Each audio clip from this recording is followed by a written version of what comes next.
Good afternoon. Welcome to Kickoff for Quest for Justice, a 60-year commemoration of the Lincoln School decision. I'm Stuart Reed. I'm here with my co-director, my executive director, Linda Tarrant-Reid, executive director of Park Conservancy. I'm the president of the board of directors of the Lincoln Park Conservancy. Hi, Linda.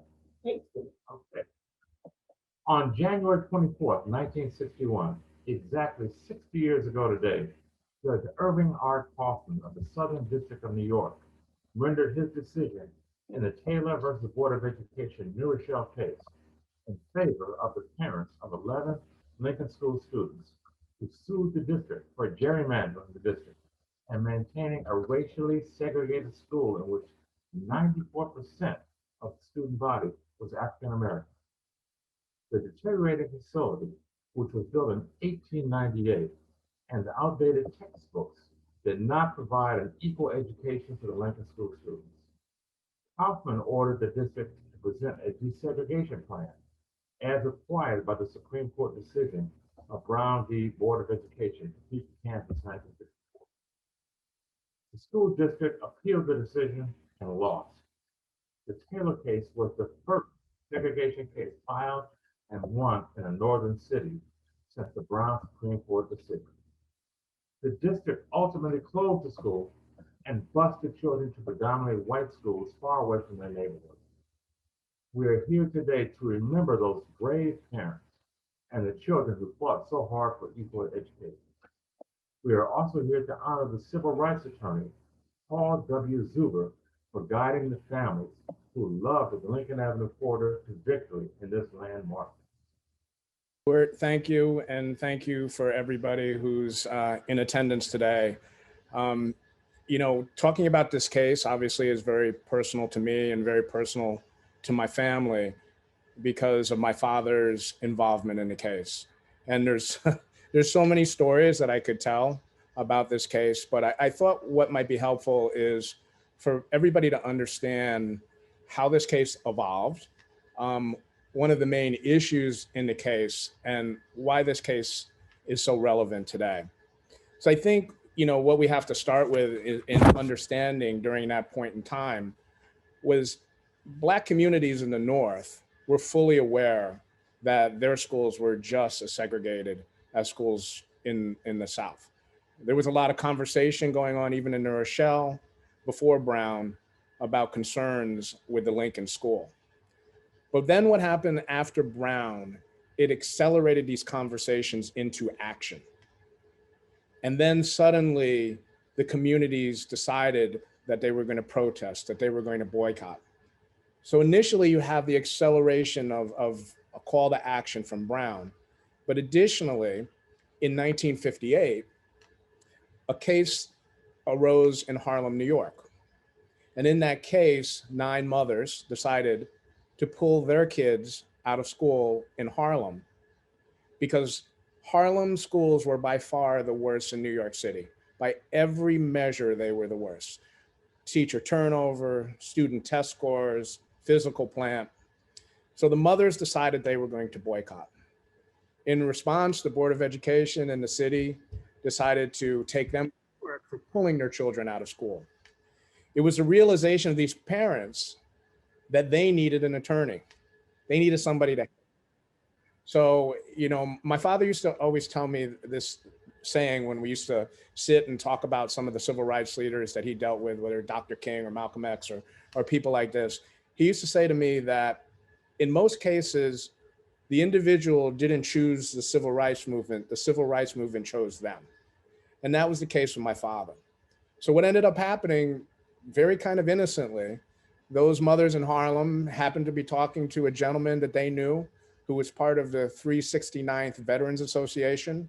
And he said to them, why don't you go talk to Paul Zuber? He's a head of our education committee and he just graduated from law school and passed the bar. So that is how my father got involved in that case. And what is so important about that case and why that case was an accelerant to the New Rochelle case was the decision that was handed down by Justice Justine Pollier, hope I have the justice's name right, who actually was the first woman justice in New York. Although it was not precedent setting because it was in juvenile court, Judge Pollier ruled that the boycotting parents had constitutionally guaranteed right to elect no education for their children rather than subject them to discriminatory and inferior education. That decision made international news. So suddenly you have in New Rochelle this accelerant of Brown versus the Board of Education. Now the parents are seeing what's happening in Harlem. And that's when they said, let's go get Zuber and let's bring Zuber aboard. And as I said, sometimes this is about fate, because I think luckily they found the perfect person in my father, because my father was about as aggressive and about as in your face and about as much of an activist as you could imagine. I used to tease my father because, there were so many quotes about him that would come in the paper, but I remember one particular one by Vernon Jarrett from the Chicago Defender.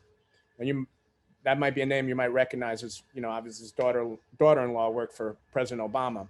He used to say about my father, he moved like a Sherman tank into areas where few men dare to tread. And they needed that. And so with him and the parents and the mothers, they decided to put together a strategy. There was a strategy where they would boycott, they would protest. They went to the various schools around New Rochelle to try to register the children, knowing that they would be denied, and knowing that this would only bring the case up to a boiling point. So eventually, obviously they went to court, and then the city of New Rochelle, I think, figured that this was a slam dunk case on their part. And I also think they didn't really expect too much out of my father. My mother used to say my father would walk into the courthouse with a legal folder that he would get from F.W. Woolworth. And meanwhile, all these other lawyers would be coming in with these expensive briefcases. And the school argued that this was simply a neighborhood policy. There was nothing more than a neighborhood policy, and the school was not about, they did not intentionally seek to segregate the students, but this was all about residential patterns. And that was their argument. And my father was so excited about this case because he knew this was going to give him the opportunity to test the principles of Brown with his tweaks on it. And my father firmly believed that there was no such thing as de jure and de facto segregation. He felt they were one and the same.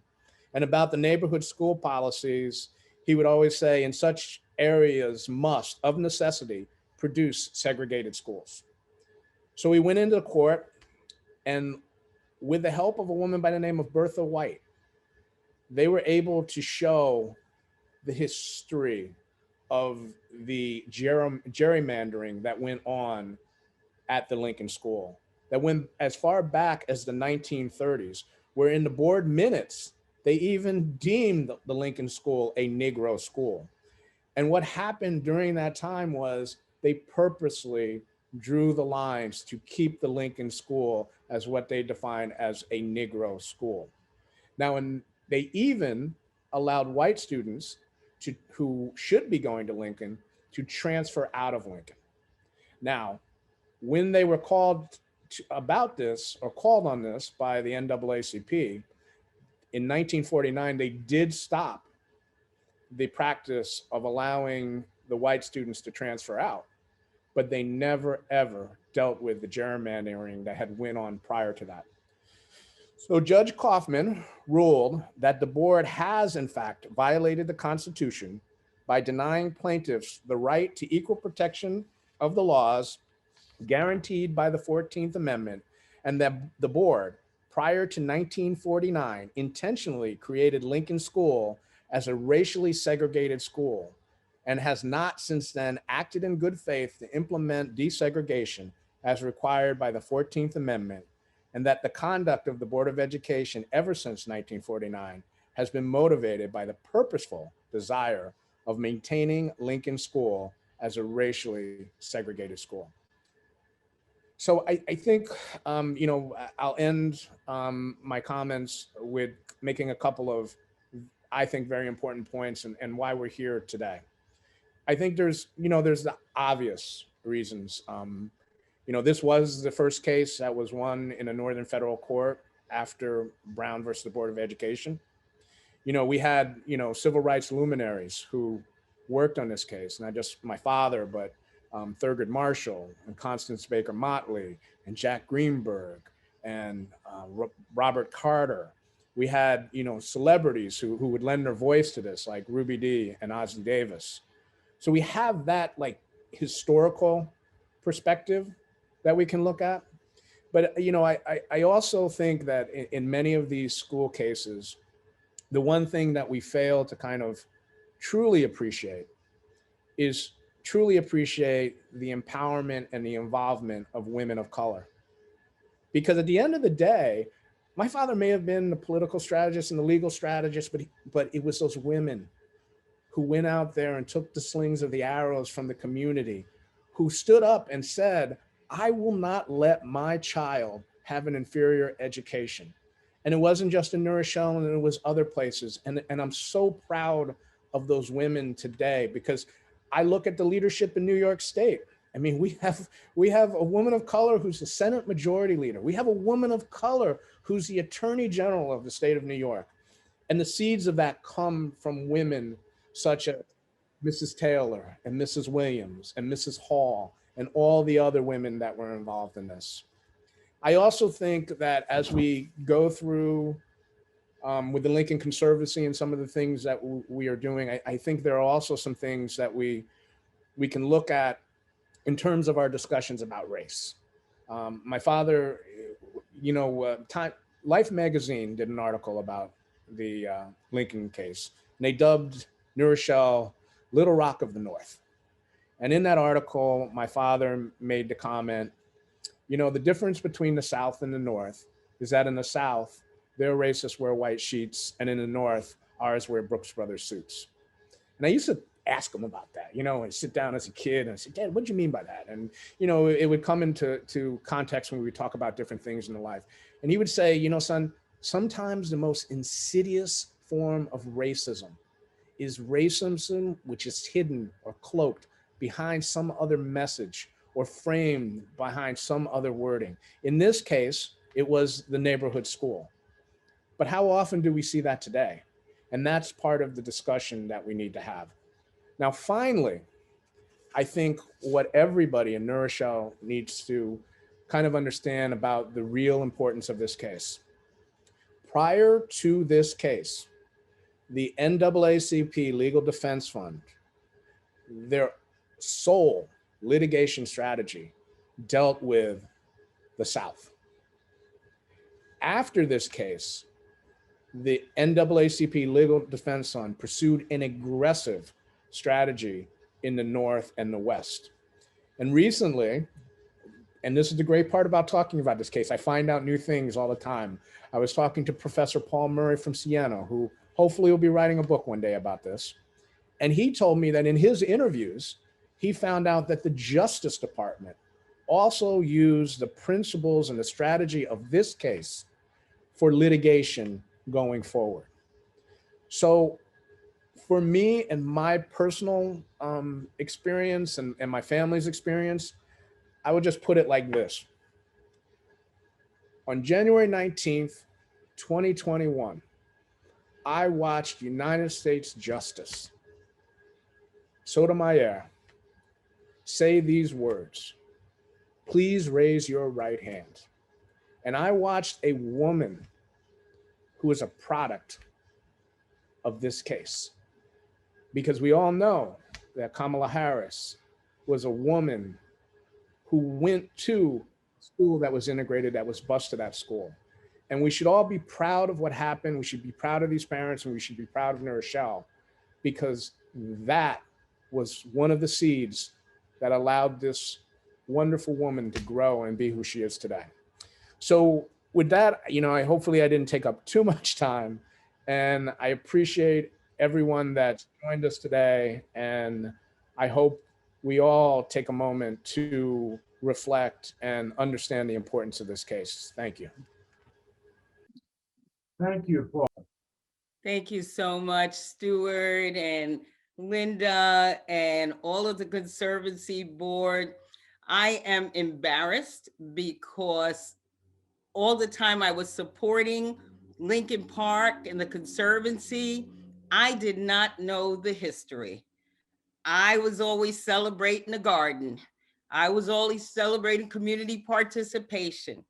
I did not know that this garden grew from the pain and the strain and the persistence and the talent and the righteousness of people who were fighting for integration in their school system. So thank you for inviting me to be here with all of my great colleagues. I know you're going to hear from the county executive. I mean, such great allies. Shelley and I share the district, and I bet she didn't know either the roots of this. I know I share the district also with Amy, and I know Steve is on the line, and Terry Clements and Damon. And of course, I'm always happy to work with Mayor Branson and see Yadira and Judge Rice.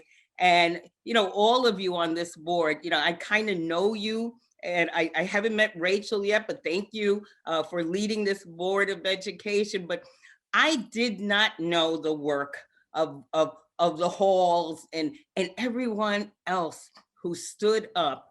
And Ken is on this line too, and he and I, we went through. In fact, I am in politics today because of the desegregation case in Yonkers, which happened in 1980. So Paul, I know you from Albany World, and who knew? I mean, I knew your dad was a great lawyer, and I know you and your sister and all that, but who knew it was New Rochelle? And who knew that Yonkers could have, should have learned, obviously from Brown v. Board, but certainly from New Rochelle. And where New Rochelle decided that, okay, we're going to appeal didn't work, let's do this, Yonkers didn't. And so I am in politics and in this position today because I too stand on the shoulders of the Thurgood Marshes and Constance Baker Motley, who was the very first African-American woman state senator in New York.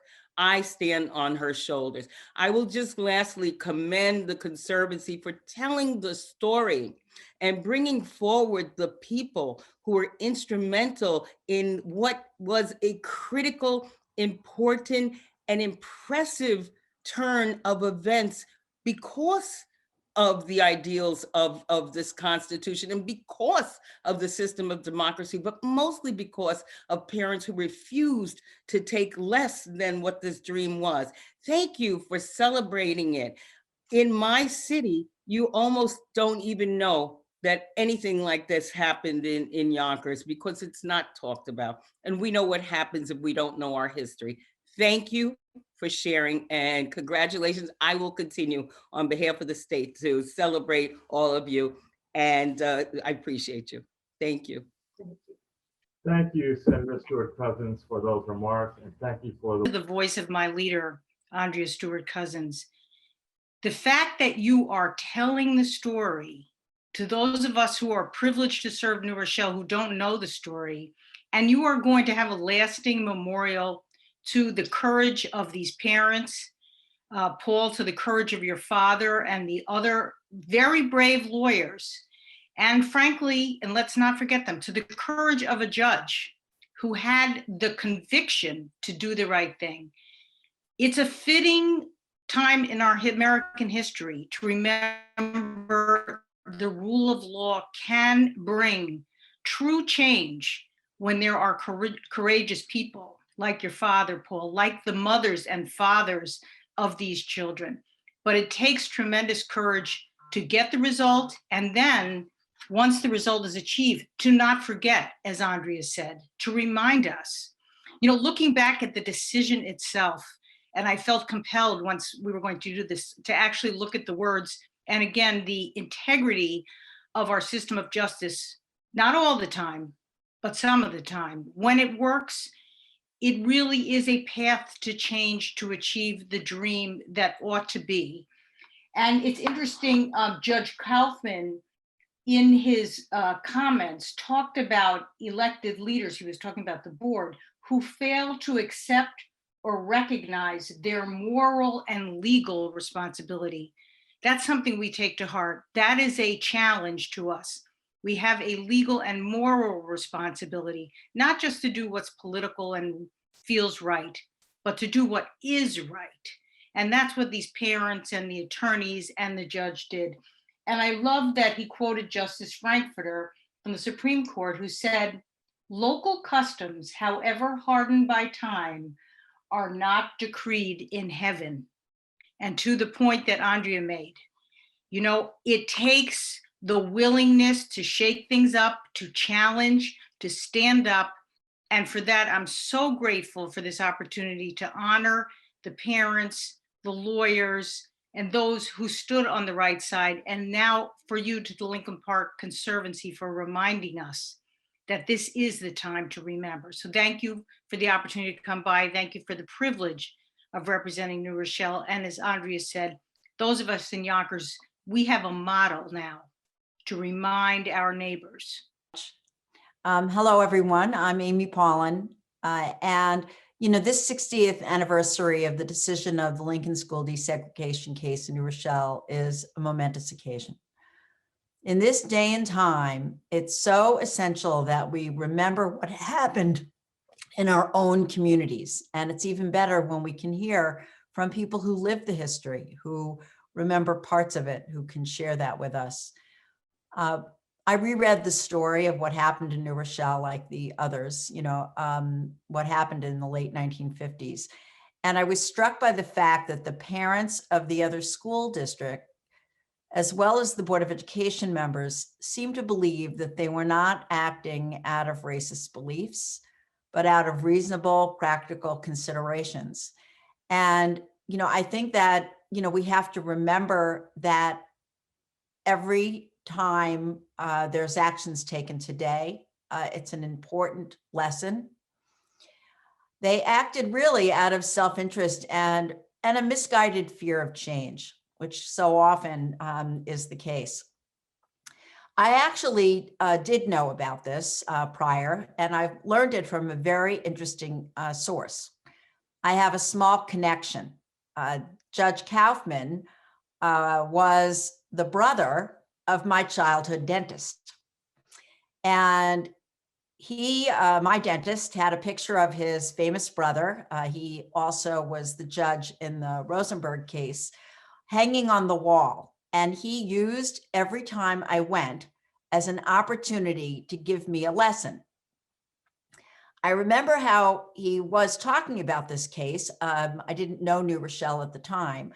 He referred to it, we were in Brooklyn, of course, as this very far upstate community. And his brother helped them make their schools right and do the right thing and be fair to all the children. And I remember, I won't tell you how he talked about the Rosenberg case, but he used every time I had a cavity, I knew I was getting a lesson. And so I remembered it well. And when I moved up to Westchester, I was a little shocked that so far upstate was actually south of where I lived.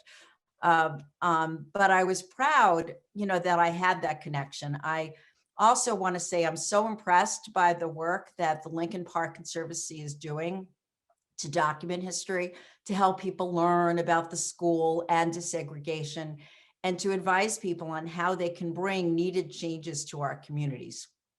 Congratulations to all that are involved and for this vital and important work that you're doing for all of us, for society. And thank you to the extraordinary people involved in this case that pushed so hard against the tide to bring needed change and alter the course of history. You really changed the world. Thank you, Stuart and Linda and Paul. Thank you for that great history. You know, I think the thing that strikes me, and we've all been living in the same country the last few years, we understand that it's good to know the history, but it would be a mistake to think it's just history.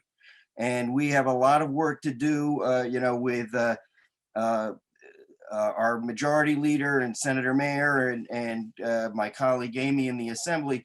one thing that we advocate for, and it's not easy, is equity in education funding in this state, which continues to be a problem, not just around the state, but within communities. There are issues of equity of education funding that we have to pay attention to. And so I think that the history lesson is a lesson that, yes, we had problems, we still have problems, and it should be a call to action for everybody that hears the story to understand there's work that needs to be done. So I've enjoyed my many visits to the gardens and to see the crops, but the real growth is the growth of the reminder for struggle and for equality that we're all involved with together. Thank you for the good work on this. And Paul, loved hearing the family details and everything from the legal battle. That was really special.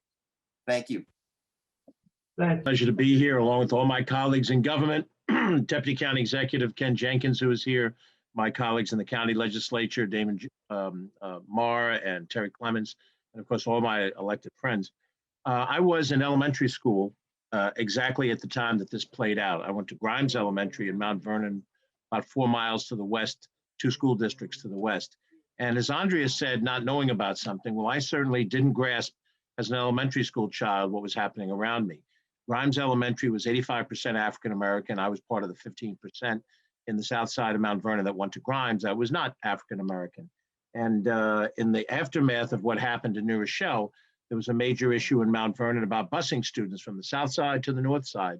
And because I was a south side kid, it didn't affect me. I just continued to go to south side schools, but only in retrospect did I understand the momentous nature of what was happening around me. I was playing Little League Baseball. I was having fun with my friends and didn't understand the great changes that were happening in the society.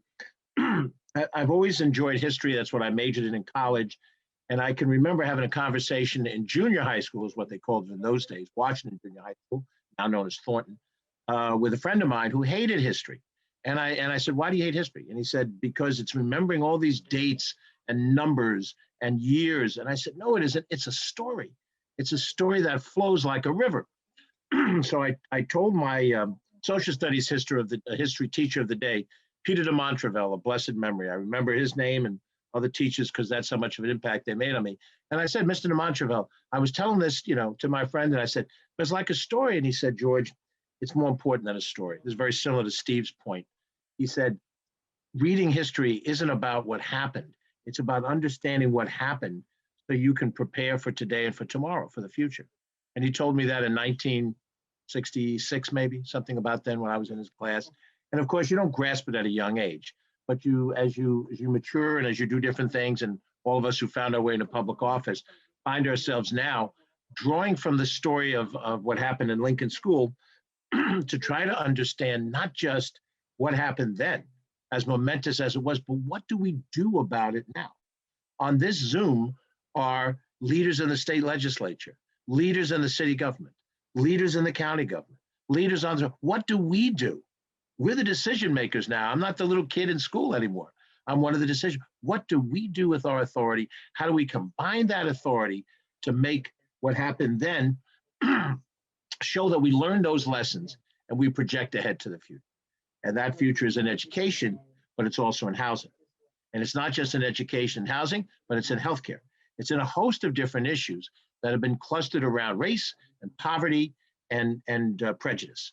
And so by bringing these stories back again so that we remember them and we don't forget our history, we have a chance to do something better in the future. And Stuart and Linda and Paul, that's what you've done for all of us today. All of us public officials and all of us residents, you brought back to remind us what's on the unfinished agenda that we all have.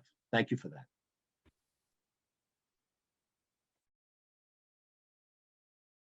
Thank you so much for that lovely introduction, Stuart, Linda, all the board members for Lincoln Park Conservancy. It's a pleasure and a privilege to be here this afternoon with all my colleagues in government, certainly my friend and the leader, Andrea Stuart Cousins, the county executive and my partner, and he says my partner in government, County Executive George Latimer, all our county legislative friends, Shelley Mayer, all the team, Steve and Amy from the government side.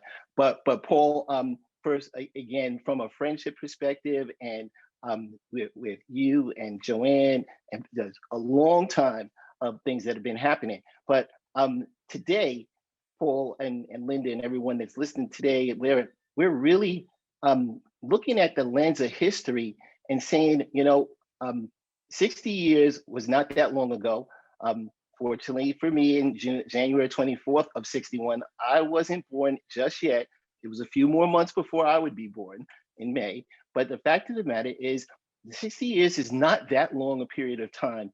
And it is imperative that we have these kind of events and this kind of flag staffing opportunities, flag planting opportunities to be able to look back and make sure that we're not repeating the mistakes of the past. And one of the things, again, it's not lost on any of us. And Paul, you mentioned it when you were talking about, Justice Sotomayor and asking Kamala Harris to raise her right hand and to say she was the Vice President of the United States. And that ties so many different things together. And I think that at this particular point in time, the insurrection that we had in the beginning of January, where people said, oh, wait a second, we just thought we were doing what we needed to do and asking some questions. The same thing that was happening in 1961, where no, it was just a neighborhood school. We have to continue to raise the awareness, but also continue to fight and recognize that, our Black women have been a cornerstone and raising the voice and doing the fight. And yes, there's partners all around, but again, in 1961 and again in 2021, we show how the Black women across the country have been leading and making sure that we're not forgetting and we're always fighting and we're always trying to make sure that the best happens for every child, but certainly the children in the community. So again, today, I know that we're kicking off the 60th anniversary and commemoration of this outstanding legal precedent. And Paul, as Senator Stuart Cousins mentioned, yes, I was president of NACP in Yonkers when we were settling and going through the housing desegregation order. Certainly our predecessors, both Andre and mine, and Chris Johnson is on the Board of Legislators, Winston Ross, who was the regional director, and Herman Keith, who was the president and then a county legislator of the Yonkers NACP, took that base that your father did, as far as looking up north or up south, as some people would say, and making those changes as far as desegregation orders in the country. So again, we have a lot of work to continue. As the county executive said, we're in positions now of authority and being able to help continue to make a difference. But without you, the Conservancy, and all the people around you that make sure that message continues to be out there.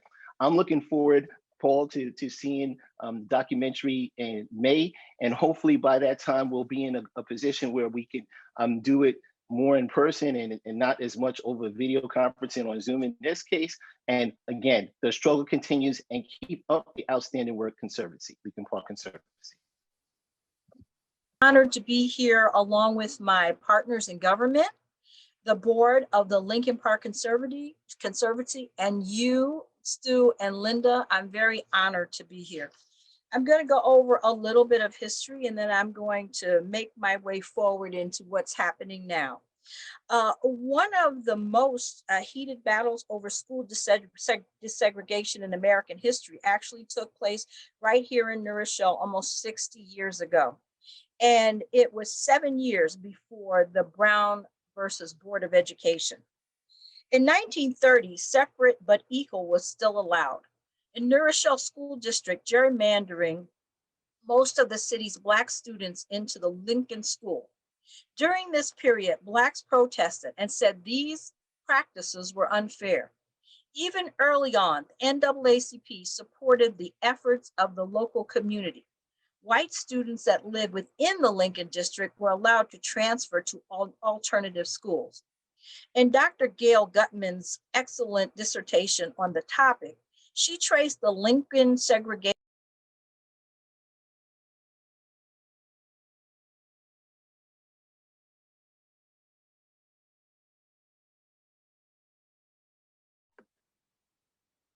Terry, you're muted. Terry, you're muted. You guys take that. Did it just mute? Okay, you're back. You're Go good ahead. now. I don't know how it did that. Okay. Anyway, where did I leave off? She traced the, were your last three words we heard. Okay. All right. In Dr. Gail Gutman's excellent dissertation on the topic, she traced the Lincoln segregation problem back to 1930 when the Webster School opened. The attendance zone put the white families in the new school and the Black families in the Lincoln School District. The local NAACP protested, but no changes were made. Whites that lived within the Lincoln School District were granted transfers to alternate schools. As related to in March, we had the 50th commemoration. There was a Dr. Paul Murray, who interviewed a Lincoln alumni, Dan Bodie. He recalls Mr. Bodie attending an integrated Lincoln school 1 year and then arriving back to school after summer vacation to a predominantly Black school, because that is after Daniel Webster School opened. It still continued. Even when Daniel Webster School was open, they changed where the African-American families moved in, they changed that back into the Lincoln School District, and those families once again were put back into the Lincoln School District. How this relates to us today is, even with that decision, and this is wonderful that it changed, and it allowed students that lived in the area to choose what school they wanted to go to. So if you lived in the Lincoln School District, you could choose to go to whatever school in New Rochelle. That was a wonderful decision. But today, as an educator, one of the problems that we have is it's still not equal. And during this pandemic, we found that out. Every student in New Rochelle has a Chromebook, but every student does not have enough bandwidth to go to school. And it's problematic for them getting a good education. And I know my state partners and also in the county, we are looking at what we can do to make it equitable for all students. It's very difficult to have a child participate when you cannot hear what they're saying because of their bandwidth. Or they might not even be able to hear the whole lesson that you're giving because of where they live and they don't have access to the internet. It's not just with a Chromebook or a computer. They have to be able to tune in, listen, and be able to participate. So I want to thank the Conservancy for what they're doing and bringing the history and bringing the history forward and helping all the children now and in the future. Thank you so very much. Thank you very much, Terry, for your comments and framing the history of. I want to bring you, along with Terry, I want to bring you greetings on behalf of the entire Westchester Board of Legislators and our chairman, Ben Boykin.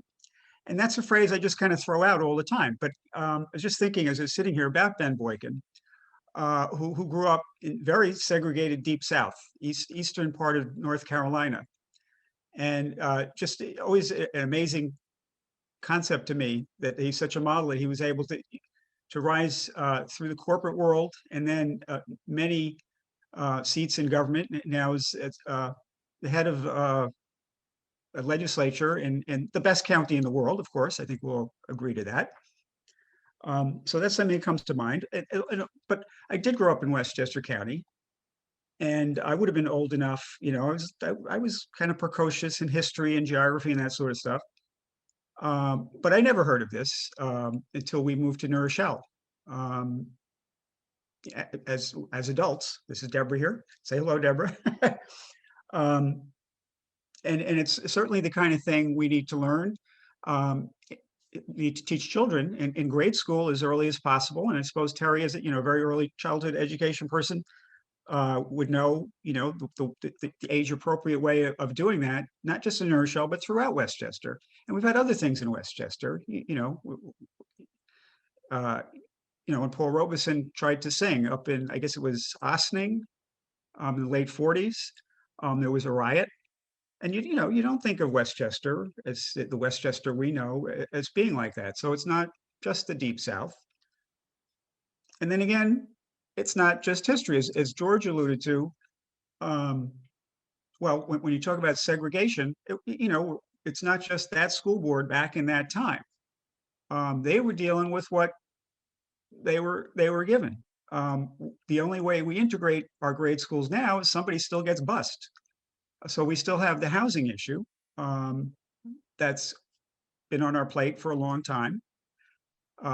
Not to say there's anything wrong with the Lincoln Avenue neighborhood. It's a tremendous neighborhood. It's my district. It's the heart and soul of my district, where I spend a lot of time at the churches and making friends there. And frankly, on the basketball court, making friends there. But we do have to, you know, we do have to see, as George said, it's more than just what schools kids are assigned to. It's integrating our community in so many different ways, as he said, in terms of equity in housing and healthcare and education and employment. And so, you know, we still got work to do. Thank you. Well, thank you very much, David, and happy birthday.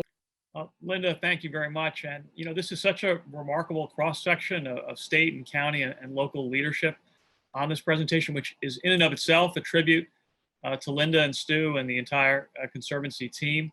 And everyone has spoken so beautifully, with more still to come. So I think it's probably best that I try to be brief and really just say thank you for the service that you're doing to the community of New Rochelle, not just for highlighting and helping us to remember an event that is enormously important to local history and to national history, but also reminding us that it is still resonant and still important in the present day. Our ideals in New Rochelle are powerful and uplifting, but our lived experience for many, many residents has often fallen short of those ideals and still falls short of those ideals. And so this is a challenge to each of us to help close that gap. I'm really looking forward to your permanent home on Huguenot Street, which you mentioned at the beginning of the presentation. I'm glad that in the context of our downtown redevelopment, we were able to create that permanent home. And I think it's a sign of sort of deep continuity between our past and our present and the future that we hope to build. So congratulations on this event, and thank you for all that you've done. Thank you, Ms. Linda. Thank you, Mr. Stewart. So I think it's hard to follow everyone's also great comments, and I think I'm the newest kid on the block, so I'll be very brief. And just to flag, when the county executive said unfinished agenda, you know, the legacy of this case still reigns supreme in New Rochelle. I was a mother who registered my 2 school-age children as a parent in the Lincoln School District. So we still actually follow that court order. My kids are 10 and 7. So the legacy of that decision and its impact on our children and our community and the composition and what the Lincoln Avenue corridor looks like is something that we still have to face every single day. And so thank you, Ms. Linda, Mr. Stewart, for bringing this program. You brought the play in February, just constantly reminding us of the work that we need to get done. Thank you for the reminder that as elected officials, you know, and leaders, we have a moral obligation to disrupt and rattle the cage and shake the table to do what's right to ensure equity. For me, Lincoln Park is like a sacred hollow ground. It's a place where giants in the civil rights movement walked, and I often try to think of if Thurgood Marshall and Constance Baker Motley and Mr. Zuber, what it must have looked like to walk that block on Prince Street, to visit the school, to come up with the litigation. I think of the mothers who gathered there. For me, you just feel that passion, that love, that commitment, that drive that motivates and inspires me certainly to work for our community and ensure that equity. And thank you to my, Judge Rice. I keep on like stumbling, Judge Rice. I default to Jared, but Judge Rice and to my colleagues in city government who made sure to direct resources to that part of the community, to ensure the garden, to ensure the basketball courts, to ensure our children had a place to play. There's nothing better than hearing children playing and laughing and feeling safe and secure. And there's nothing better than seeing them learn and grow. So thank you to Judge Rice and to the mayor, our city manager, our parks commissioner, to Mr. Stewart and Ms. Linda again for just keeping the children there and letting us hear that sacred sound of laughter and joy. Because again, when you kind of wrap it all up and hear the history, you're just constantly motivated to do more and to bring more to that part of town. So thank you so much for letting me share those few thoughts here today. Thank you so much. Welcome. So thank you for that, Linda and Stuart. I'm sure I looked much younger in that video 10 years ago, right? Say yes, please. Thank you. So all good. I'm happy to be here with you all today. So many colleagues in government that I have been allies and partners with over the last 10 years, and listening to just the history and Mrs. Zuber talk about it, he said one thing that really resonated with me. He said that when this lawsuit was brought, it was almost as if New Rochelle felt that they would automatically win. And I believe that they probably considered this lawsuit as more of a nuisance. And they were not wrong to think that. When you look at the history of court decisions in this country, particularly around the civil rights of Black people, you could go back to 1857 with the Dred Scott decision. In that decision, which is widely considered the worst decision of all time, it was held that Black people did not have the rights to even be citizens here in this country. And that sparked off a civil war a couple of years later, and it had to be the 13th and 14th Amendments which overturned that horrendous decision. And then you could take it to 1896, Plessy versus Ferguson. The law of separate but equal was established. And when Jim Crow was really put in place in this country, that's what the court system allowed. That's what the court system propagated. So to have that all the way to Brown versus Board of Ed in 1953, and now we finally have separate but equal is not constitutional anymore. But to take that forward, to make this a case in the North, here in New Rochelle, and to nationalize that standard where equity will prevail, and just because the neighborhood that you live in should not dictate the quality of education or the quality of life that you should have or the potential for you to reach your greatest heights in this society, that's what we did here in New Rochelle. And from that civil rights activism in the 1950s, 1960s, that just cascaded into so many other events. In 1991, there was a lawsuit to create council districts here in New Rochelle. At the time, we had an at-large system where Black people did not have opportunities to serve on the city council. Because of that, an opportunity district was created where successively I became one of the council people. Following after me is Councilwoman Ramos Herbert. And it's because of the legacy and the shoulders that we stand on today directly, we are able to serve as leaders in this community. As County Executive Latimer said, we are able to be decision makers, we are able to be influencers, and we are able to create a society that we all want and believe and know should be just, and we can do that right here in our hometown in New Rochelle. 10 years ago, we had the 50th year anniversary of the Lincoln Park Conservancy, and what we did was had shovels. It was June of 2011. I remember that day. We had our white polo shirts, the Grow Lincoln Park, and we took shovels and we planted some seeds. And literally and figuratively, those seeds have grown to blossom. Now today, as Councilwoman Ramos Herbert said, Lincoln Park, that was a cornerstone of our Lincoln Park master plan. Thank you to City Manager Chuck Strome and Commissioner Bill Zimmerman. We now have a state-of-the-art basketball court, a brand new playground. That spurred into action of the redevelopment of the Remington Boys and Girls Club, which is right adjacent to Lincoln Park.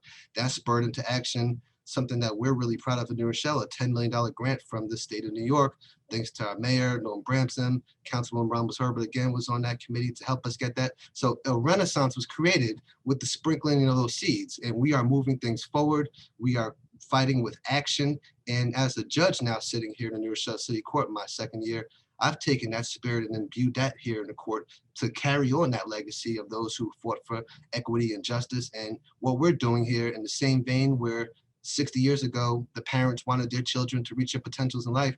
We have a program for emerging adults, 18 to 24, where we provide them with second chances and opportunities not to have criminal records. We're working with the New Rochelle Community Action Partnership at 95 Lincoln, and we're creating mentorship opportunities. So what we're doing is just taking on a lot of the work that's been done already, and we're adding new elements that we're modernizing that to bring it to the heart of the 21st century. So I'm just thrilled to be here with you all today. Shout out to the 100 or so people watching on Facebook Live and those who will see this archived as well. But this is a fabulous event. I'm looking forward to celebrating the other events. Well, thank you very much, Linda. And I'm happy to be here. There's not much more I can say. While Yajira may be the newest kid on the block, I unfortunately am probably the oldest kid on the block, having been here forever. So I have seen Lincoln Park transformed from something that was really not very attractive and inviting to the residents of the neighborhood. And I'm quite proud of the redone basketball court and the playground, which took a long time to get done. I'd like to just let everybody know that we're about to, I think I signed some papers last week to undertake a project to replace the baseball field with artificial turf. So that will be much more inviting for people to play. I think we have a job in front of us to let people know that this part of New Rochelle's history is out there. I guess people might know that it happened, but I'm embarrassed to say some of the details that happened today that I heard today, I didn't know about. So we do have our work cut out for us to let people know how important this is. And I know, having worked with Linda, that we will do that. And I will just pledge the city administration's support. And I know that with her tenacity, Linda will hold me to that, and I will be happy to do so. So congratulations. This is a great event, and good luck going forward. Thank you, Chuck. Welcome, Arden. Oh, thank you, Linda. I'm so impressed with all of you. You speak so beautifully. I'm taking notes the entire time. And I will do a giant screenshot to get all your names, so you'll stay on the contact list for the film.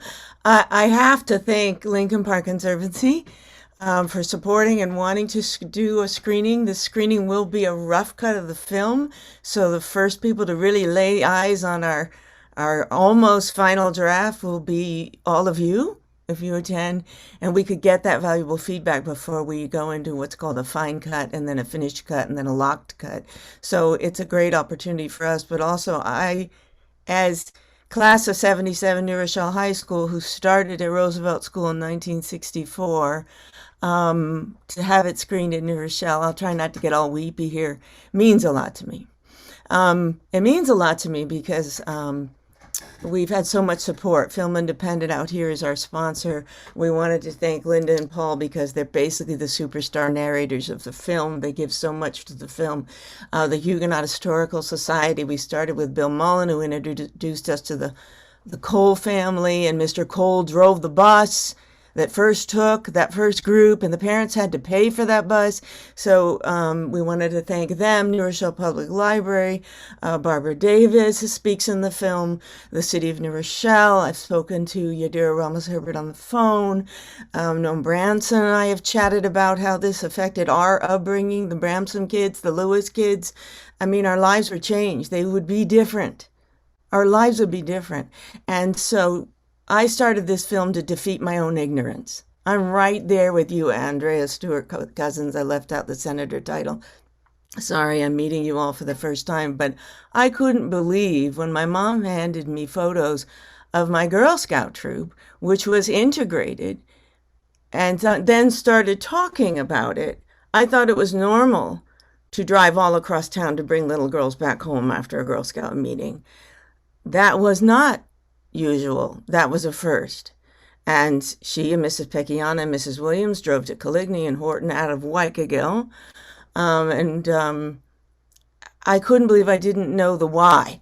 So the film is not necessarily my story, and I will be introducing someone whose story it is in a moment.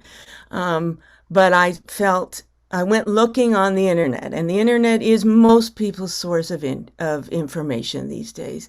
I teach kindergarten in LAUSD, a minority-majority school district where we fight for equity every day from 8 a.m. until 3 o'clock, and now I'm doing it on Zoom, and I'm about to start my Ruby Bridges unit, and I couldn't believe that I know Norman Rockwell lived in New Rochelle. Who painted that beautiful painting that has Kamala on it now in the whole meme that's going around. Why don't I know about the Hall family? Why don't I know about the Taylors? Why don't I know about New Rochelle's Ruby Bridges? Why didn't I know those stories? We have 11 Ruby Bridges in the case, if you think of it, boys and girls. And we have hundreds of children that got on Mr. Cole's buses. So for me, the focus of the film is the child's view. Because as Paul says so eloquently, more eloquently than I will ever speak on the case because I'm behind the camera, but it's the children who had to cross the threshold when the cameras go away. It's the child who has to figure out if they're going to be taught by that teacher or given crayons and a piece of paper and told to sit on the side. And it happened time and time again. The case is over. It was successful. Yay, yay, yay, yay, yay.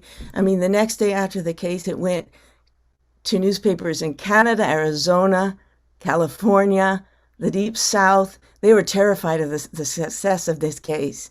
There were communities who saw the headline, you know, the AP takes the story. So, and the Black press cheering it on from day one. So it went everywhere, and then it disappeared. And when I went to Google it, and you Google Lincoln School, you get New Jersey, Mr. Zuber's next case. You don't get this case. And that upset me to no end once I started picking at it. There's books, but folks Google, they go on the internet. So that's the reason for the film. But I am right there with Terry Clements in that I'm still also fighting every day in that kindergarten class for equity for all my children, because a Chromebook is not enough. And we all know that if we're working at it every day. So I will stop talking, because if I get passionate and go on this topic, but I will watch this video to cheer myself on to finish every time, because you guys are inspiring and amazing and reminding me how important it is. And every time I forget that, or don't get a grant, or don't get an application, I will play this and thank all of you for that, cheering on. And Linda has been number one from New Rochelle, among many others. We have a clip just to give you a taste of the tone of the film and the direction we're going in. So I'd love to play that. I think I've thanked everyone, but you should know I grabbed a bunch of millennials, Tinks Lovelace, Kimberly Woods and her husband, Andrew Jordan. They're filmmakers in LA. And I took them to coffee and said, do you know about this case? And they're like, what are you talking about? Integration of schools is dogs and hoses and violence. And I said, it's not. There's a case where families stayed and didn't all sell their homes and stuck it out and tutored the kids and had Girl Scout troops and did not give up just because, oh, the case didn't go their way. Everybody rolled up their sleeves after this case, for the most part. I can't speak for everyone. So they joined on. So I have to thank all those millennials, because they're part of the 100 people watching. And I have to thank Rita Coalfield, who is raised in Watts and just latched onto this story because, of course, we have busing out here. And I have to thank Jack Stannard, who was hired as a one-day shoot at my high school reunion where no one knew about the case. And he has stayed to the end of the project because he fell in love with us, and he's fallen in love with New Rochelle, and he has been our DP and charges me pennies. So he shot most of what you're going to see that isn't archival in this clip. Okay. Paul. Oh, thank you. Thank you, Arden. I call you my sister. I think it was last year where you and I initiated this conversation, and then the pandemic happened. And so it has been some space, but you felt it in your spirit to get back in contact with me. And so here we are today.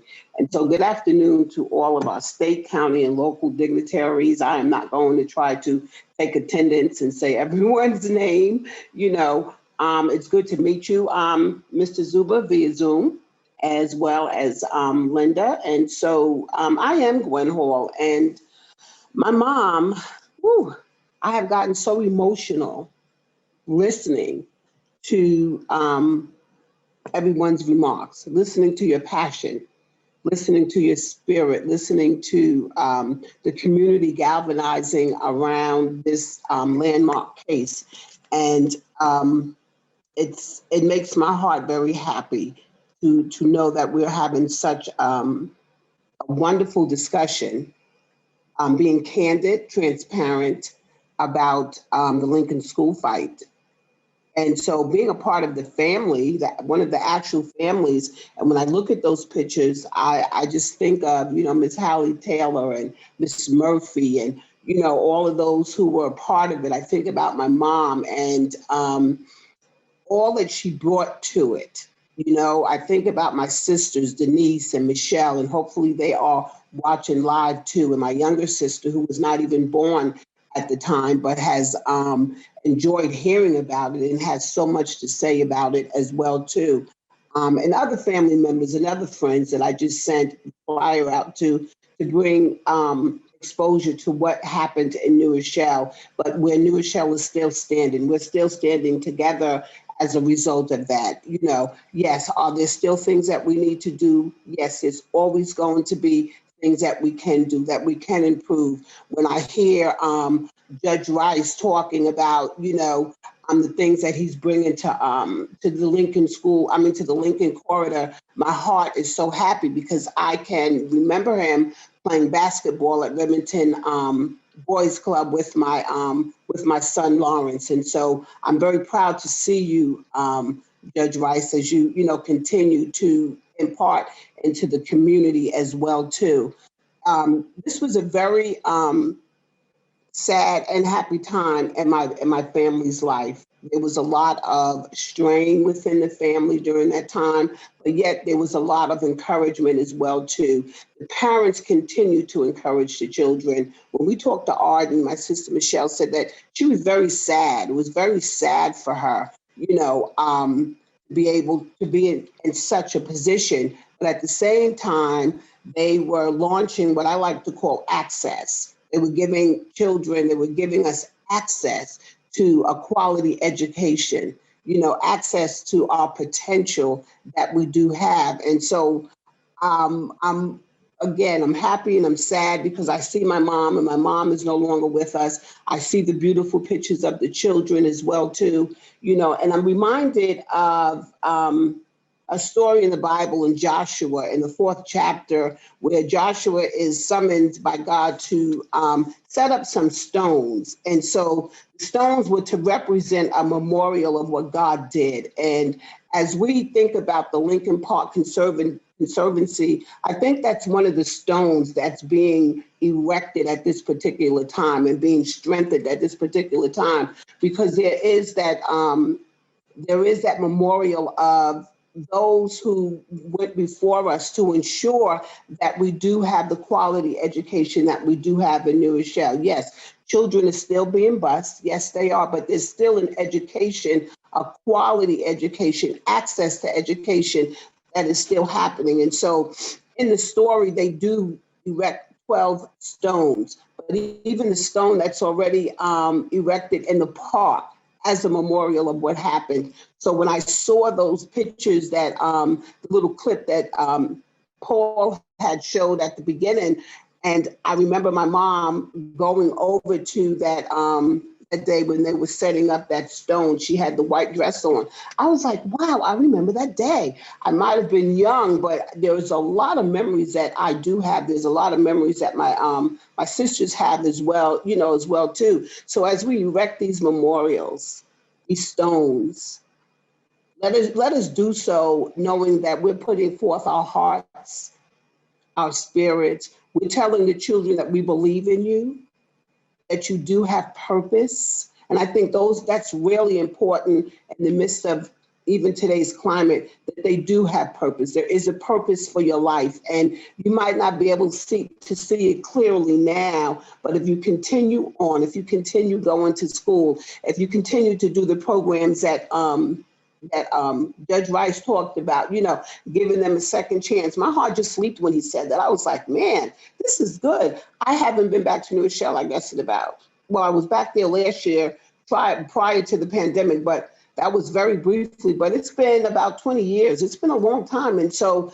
when I'm able to travel, I'm looking forward to going to the Lincoln Corridor. I'm looking forward to seeing what you're going to do with the Boys Club. I'm looking forward to seeing even my grandchildren now, being able to play basketball, looking at the garden, all those things that are part of erecting the stones. I'm definitely looking forward to.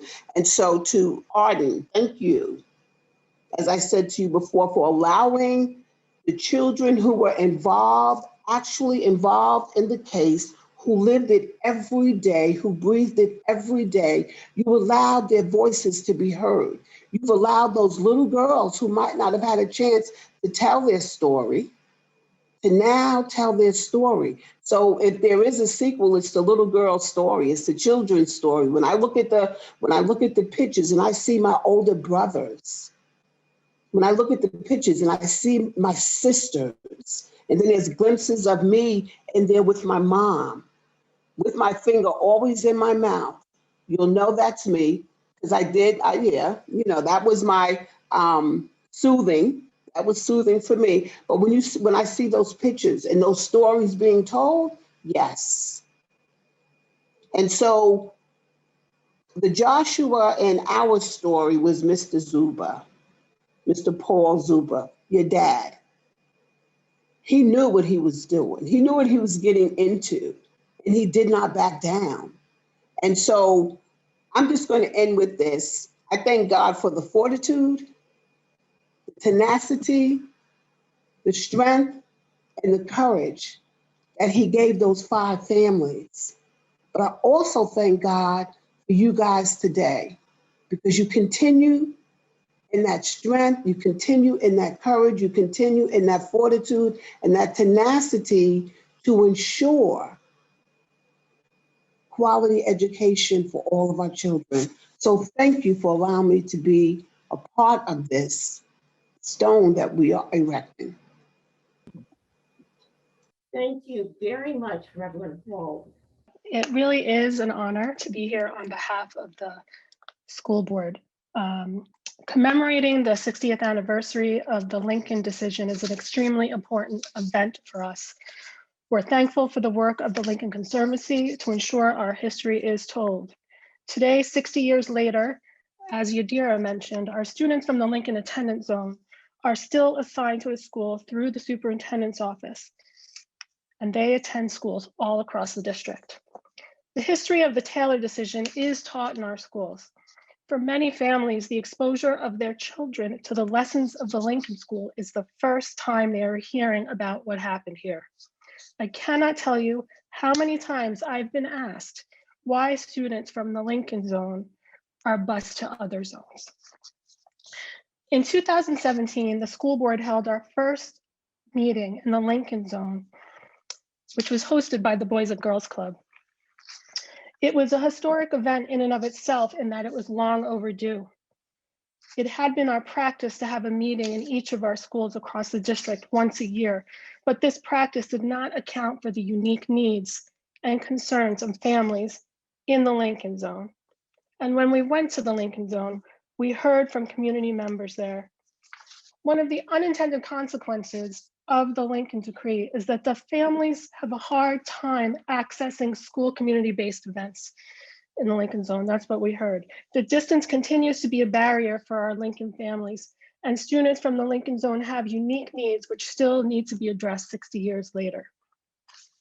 I recently reread the Lincoln decisions, and an event that particularly struck me was when the school board then hired a new superintendent, one who provides the leadership deeply needed at that time.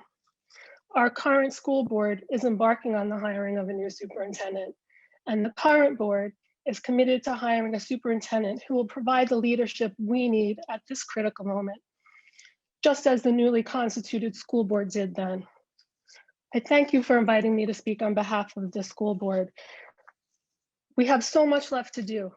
Disproportionality in outcomes exist in achievement and in suspensions. We will only meet the challenges of addressing these real needs if we have those courageous conversations and make those difficult decisions together. Thank you very much. Thank you very much, Rachel.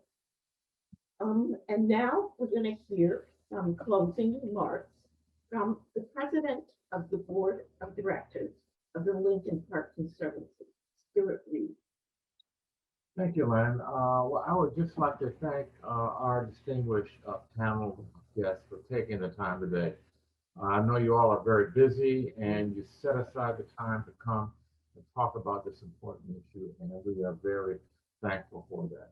We're also thankful for your continued support of the work that we do at the Lincoln Park Conservancy, including the community garden, the Lincoln Park Community Garden, and for our soon-to-be erected History and Culture Center on Huguenot Street.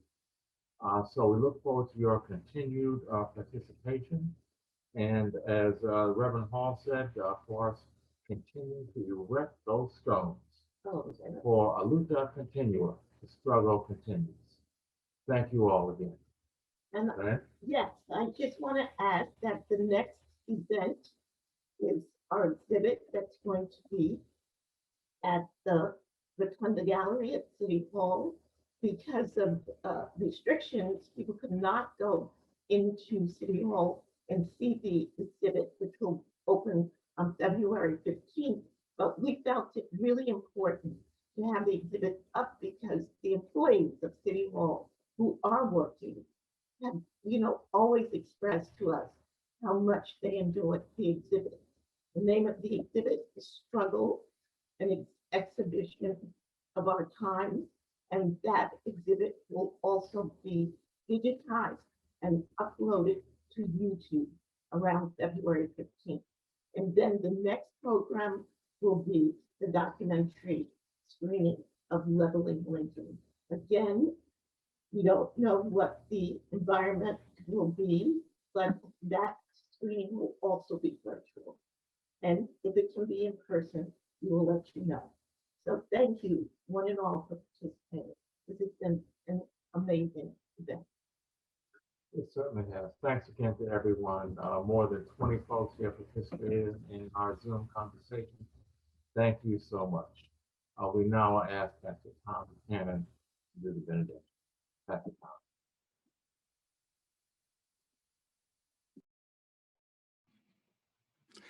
Before I do, could I just say very briefly that although it's been mentioned, the extraordinary vision of Linda and you are the power couple that I feel so privileged to know, and I just don't think we can say it enough, and I wanted to say that before we finished. So let us bow our heads in gratitude. Awesome God, we are grateful for the energy, wisdom, perspective, commitment, and dedication of the residents and leaders that influence New Rochelle, New York, and this nation. Sharpen our vision, awaken our imagination, and focus our energy on the importance of telling our story honestly, passionately, and with dignity, so that together with you, we may continue to bend the arc of history toward justice. Amen. Amen. Thank you all again. God bless. God bless. Thank you.